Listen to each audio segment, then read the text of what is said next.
I watched the Odyssey at a press screening in Amsterdam and I am blown away by it.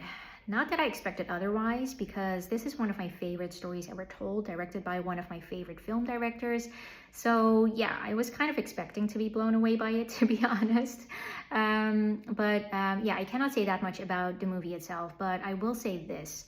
Storytelling is very much alive in 2026. And what I mean by that is, we live in a time of social media where we're practically scrolling on our phones every single day, and every bit of content that we consume is all about being faster and quicker and easier and louder.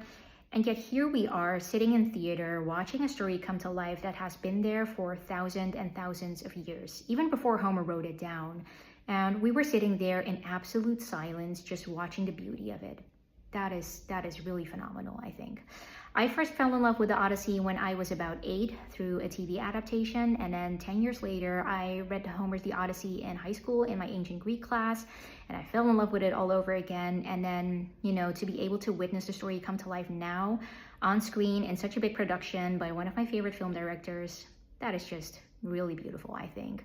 I guess that is also why I'm so drawn to storytelling and writing, to be able to immerse yourself in a very different world, to appreciate the beauty of writing, and, to have some kind of impression that stays with you even after you've left the theater or after you finish a book. That is just something amazing, I think. I do have one point of criticism. If I have to say something, my one point of criticism would be that I just wish it were longer, because, Homer's world that he built, it has so much depth in the characters that he built, in the worlds that in the stories that he told.